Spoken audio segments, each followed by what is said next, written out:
बिस्मिल्लाहिर्रहमानिर्रहीम। अस्सलाम वालेकुम स्टूडेंट्स, कैसे हैं आप सब? उम्मीद है कि आप सब खैरियत से होंगे। तो आज के इस लेक्चर में हम लोग स्टडी करेंगे 10th class physics chapter number 1 simple harmonic motion and waves. और आज का जो हमारा डिस्कशन टॉपिक है वह है डिफाइन सिंपल हार्मोनिक मोशन। हमारा पहला चैप्टर जो है फिजिक्स का क्लास 10 का वो ये है कि सिंपल हार्मोनिक मोशन और वेव्स को हम स्टडी करेंगे इस चैप्टर में। तो सबसे पहला जो हमारा क्वेश्चन होगा आज का, उसमें हम सिंपल हार्मोनिक मोशन को देखेंगे और साथ ही उसकी कुछ कैरेक्टरिस्टिक्स हैं सिंपल हार्मोनिक मोशन की, उसको भी आज हम डिस्क्राइब करेंगे। तो चलिए बिना वक्त ज़ाया किए स्टार्ट करते हैं सिंपल हार्मोनिक मोशन को। तो चलिए स्टार्ट करते हैं यहाँ से हम अपने आंसर को कि सिंपल हार्मोनिक मोशन क्या है। The motion in which the acceleration of the body is directly proportional to the displacement from its mean position is known as simple harmonic motion. ऐसी मोशन जिसमें बॉडी का acceleration directly proportional हो उस body के displacement के mean position से, तो ऐसी मोशन को हम सिंपल हार्मोनिक मोशन कहते हैं। तो चलिए इसकी एक्सप्लेनेशन कर लेते हैं ताकि आपको सही तरह से इसकी समझ आ जाए। If A represents the acceleration of the body, अगर A हमारे पास acceleration of the body को represent कर रहा है and X represents the displacement of the body from its mean position, then we have, और x जो हमारे पास है वो बॉडी की डिस्प्लेसमेंट को रिप्रेजेंट कर रहा है उसकी मीन पोजीशन से, तो हमारे पास ये इक्वेशन आ जाती है from the definition of simple harmonic motion कि acceleration of the body is directly proportional to the displacement of the body and the negative sign shows that it is directed toward mean position. This acceleration of the body is directed toward mean position. Relation 1 represent the mathematical form of simple harmonic motion. ये जो हमारे पास equation 1 आ चुकी है ये ही simple harmonic motion की mathematical form है। The negative sign shows that the body is always directed toward the mean position. ये जो नेगेटिव साइन आपको दिख रहा होगा इस इक्वेशन में, ये शो कर रहा है कि जो एक्सेलरेशन है बॉडी का वो मीन पोजीशन की तरफ डायरेक्टेड है। ओके, उसके आगे हैं characteristics of simple harmonic motion. हमारे आज के क्वेश्चन का जो दूसरा पार्ट है, ठीक है, पहला हम लोगों ने जो सिंपल हार्मोनिक मोशन है उसको पढ़ा, उसकी डेफिनेशन देखी, फिर उसकी एक्सप्लेनेशन की, फिर उसकी ये मैथमेटिकल छोटी सी फॉर्म है, इसको आप लोगों ने जहन में रख लेना है, ठीक है। उसके बाद हमने देखा कि इस इक्वेशन से हमें क्या बात पता चली है। अब characteristics of simple harmonic motion की तरफ चलते हैं। Consider a mass M attached to an elastic spring as shown in the figure. हमारे पास एक बॉडी है जिसका मैस m है और उसको हम लोगों ने एक इलास्टिक स्प्रिंग से अटैच कर दिया है, जो आपको इधर जो फिगर है उसमें नजर आ रहा है। ये देखें, हमारे पास ये कोई रिजिड स्पॉट है, ठीक है, ये हमारे पास कोई रिजिड या स्ट्रॉन्ग स्पॉट है जिसके साथ हम लोगों ने एक इलास्टिक स्प्रिंग को अटैच कर दिया है। अब इस स्प्रिंग के साथ हम लोगों ने एक बॉडी का अटैच कर दिया है जिसका मैस m है। हम लोगों ने एक इलास्टिक स्प्रिंग को सबसे पहले एक स्ट्रॉन्ग सपोर्ट से कनेक्ट कर दिया, फिर उस स्प्रिंग के एक एंड से हम लोगों ने बॉडी को कनेक्ट कर दिया जिसका मैस m है। ओके, अब उसके आगे, if the body is displaced towards right position A through a displacement x from its mean position O, then on releasing the body at position A, the body comes back towards the mean position O due to restoring force.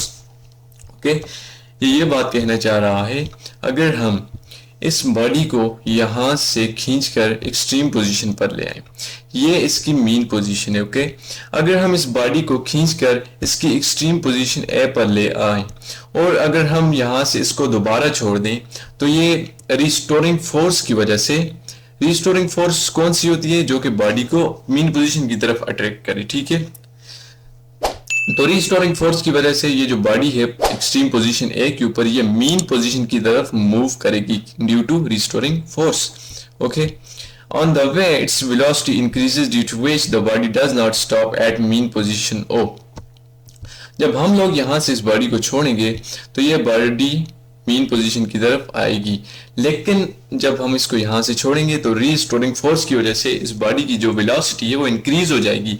वो mean position पर stop नहीं होगी बल्कि mean जो position है उसको cross करके extreme position A dash के ऊपर चली जाएगी, यहाँ पर बॉडी पहुंच जाएगी। Okay, and moves towards left on position A dash.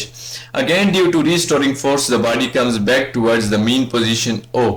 अब यहाँ से क्या होगा कि जब बॉडी यहाँ एक्सट्रीम पोजीशन ए डैश पर पहुंच जाएगी तो यहाँ से फिर इसके ऊपर एक रिस्टोरिंग फोर्स एक्ट करेगी, जिसकी वजह से जो बॉडी एक्सट्रीम पोजीशन पर आ चुकी है डैश के ऊपर, ये दोबारा से मीन पोजीशन की तरफ मूव करेगी और फिर इस तरह मीन पोजीशन के ऊपर नहीं रुकेगी, क्योंकि इसके पास वेलोसिटी होगी और ड्यू टू इनर्शिया। एक तो रीजन ये है कि इसकी वेलोसिटी इंक्रीज होती है वे पर, दूसरी रीजन ये है कि इनर्शिया की वजह से ये बॉडी एक्सट्रीम पोजीशन पर नहीं रुकती बल्कि यहाँ से मीन पोजीशन पर नहीं रुकती बल्कि ये एक्सट्रीम पोजीशन पर चली जाती है, फिर एक्सट्रीम पोजीशन से रिस्टोरिंग की वजह से मीन पोजीशन पर आती है और मीन पोजीशन पर नहीं रुकती ड्यू टू इनर्शिया और वो एक्सट्रीम पोजीशन पर चली जाती है। अब इनर्शिया क्या है? तो इनर्शिया बॉडी की ऐसी कैपेसिटी है जिसकी वजह से वो बॉडी अपनी स्टेट में चेंज को अपोज करता है। Okay, in this way the body performs simple harmonic motion. इस तरह जो बॉडी होगी वो जब मीन पोजीशन से एक्सट्रीम पोजीशन पर, फिर एक्सट्रीम से मीन पर, फिर मीन से एक्सट्रीम पर और फिर एक्सट्रीम से मीन पोजीशन तक आएगी तो ये एक वाइब्रेशन कंप्लीट कर लेगी और इस तरह ये जो वाइब्रेशन कंप्लीट करेगी इसको ही हम सिंपल हार्मोनिक मोशन कहते हैं। यानी कि बॉडी जब मीन पोजीशन के आगे पीछे मूव करेगी तो इसको हम सिंपल हार्मोनिक मोशन कहेंगे। During this motion the following characteristics can be observe. जब ये body simple harmonic motion perform करेगी तो उस दौरान कुछ खुसूसियात हम ऑब्जर्व करेंगे उस बॉडी में। ओके, तो चलिए देख लेते हैं कि वो खुसूसियात उस बॉडी के पास क्या होंगी। इन simple harmonic motion the body oscillates about it's mean position. हम लोगों ने देखा कि बॉडी मीन पोजीशन ओ के इर्द गिर्द ऑसिलेट कर रही है। सबसे पहले मीन पोजीशन ओ से ए की तरफ जा रही है, फिर ओ से फिर ए से एक्सट्रीम पोजीशन ओ पर आ जाती है मीन पोजीशन पर और यहाँ से फिर मीन पोजीशन से एक्सट्रीम पोजीशन पर चली जाती है और यहाँ से ये फिर दोबारा रिटर्न होकर मीन पोजीशन पर आ जाती है। तो इस तरह ये सिंपल हार्मोनिक मोशन परफॉर्म करती है और सिंपल हार्मोनिक मोशन में बॉडी जो ऑसिलेट्स करती है वो मीन पोजीशन के आगे पीछे ही ऑसिलेट करती है। दूसरी इसकी जो कैरेक्टरिस्टिक्स है वो ये है, the distance of the body from mean position is known as displacement, it is represented by X. अब ये जो बॉडी का जो मीन पोजीशन से एक्सट्रीम पोजीशन तक डिस्टेंस जो है या किसी भी पॉइंट पर, यहाँ ये जो मीन पोजीशन है इससे अगर आप किसी भी इंस्टेंट पर जो डिस्टेंस लेंगे उसको हम डिस्प्लेसमेंट कहते हैं और उसको एक्स से रिप्रेजेंट करते हैं। तीसरी हमारे पास जो कैरेक्टरिस्टिक्स है वो ये है, the maximum displacement of the body from its mean position is known as amplitude, it is represented by x m or x naught। जो बॉडी जब मीन पोजीशन पर होगी और वो एक्सट्रीम पोजीशन ए नॉट पर आ जाएगी तो यहाँ से जो मीन पोजीशन से मैक्सिमम डिस्प्लेसमेंट होगा एक्सट्रीम पोजीशन तक, इसको हम एम्पलीट्यूड कहेंगे और इसको हम एक्स नॉट से रिप्रेजेंट करते हैं। उसके बाद है in simple harmonic motion the acceleration of the body is directly proportional to its displacement from mean position or that is a is directly proportional to minus x। ये हम लोगों ने जो सिंपल हार्मोनिक मोशन की definition की थी तो ये दरअसल में उसकी डेफिनेशन ही है। ठीक है, in simple harmonic motion the acceleration of the body is directly proportional to its displacement from the mean position और that is a is directly proportional to minus x। पांचवी जो कैरेक्टरिस्टिक्स है सिंपल हार्मोनिक मोशन की वो ये है, the velocity of the body is zero at extreme position and maximum at mean position. हम लोगों ने देखा कि जब बॉडी मीन पोजीशन से एक्सट्रीम पोजीशन पर जा रही है तो यहाँ आकर कुछ लम्हे के लिए रुक जाती है और फिर रिटर्न हो जाती है मीन पोजीशन की तरफ। तो यहाँ मीन पोजीशन पर इसकी वेलोसिटी ग्रेटर थी जिसकी वजह से ये मीन पोजीशन पर रुकी नहीं बल्कि सीधे एक्सट्रीम पोजीशन पर चली गई। एक्सट्रीम पोजीशन पर इसकी वेलोसिटी जीरो हो गई। तो ये भी एक कैरेक्टरिस्टिक्स है सिंपल हार्मोनिक मोशन की। छवीं कैरेक्टरिस्टिक जो है वो ये है, at mean position the energy of the body is in the form of kinetic energy. Kinetic energy कौन सी एनर्जी होती है? जो बॉडी में मोशन की वजह से पाई जाती है। तो at mean position the energy of the body is in the form of kinetic energy. तो क्योंकि मीन पोजीशन जो होती है उस पर बॉडी की जो मोशन होती है यानी कि वेलोसिटी वो ग्रेटर होती है। तो इधर बॉडी यानी कि इसके पास मोशन होती है तो इसके पास काइनेटिक एनर्जी होती है, इसके पास पोटेंशियल एनर्जी मीन पोजीशन पर नहीं होती बल्कि काइनेटिक एनर्जी होती है। इसकी 7 जो कैरेक्टरिस्टिक्स है वो ये है, eight extreme position the energy of the body is in the form of potential energy. जो एक्सट्रीम पोजीशन है उस पर जो फुल एनर्जी होती है यानी कि जो बॉडी की एक्सट्रीम पोजीशन पर वो फुली पोटेंशियल एनर्जी होती है। क्यों? ये पोजीशन की वजह से जब बॉडी एक्सट्रीम पोजीशन पर आएगी तो उसकी जो एनर्जी होगी वो पोजीशन की वजह से वो फुली पोटेंशियल एनर्जी होगी। 8वीं जो कैरेक्टरिस्टिक्स है सिंपल हार्मोनिक मोशन की वो ये है, the total energy remains constant during simple harmonic motion. जो टोटल एनर्जी होगी सिंपल हार्मोनिक ऑसिलेटर की सिंपल हार्मोनिक मोशन में वो कांस्टेंट रहेगी। जैसा कि आप लोगों ने देखा कि मीन पोजीशन पर जो एनर्जी होती है वो काइनेटिक एनर्जी होती है जबकि एक्सट्रीम पोजीशन पर पोटेंशियल एनर्जी होती है। इस तरह दोनों का सम यानी कि टोटल एनर्जी वो kinetic energy plus potential energy, तो टोटल जो एनर्जी होती है वो कांस्टेंट रहती है सिंपल हार्मोनिक मोशन में।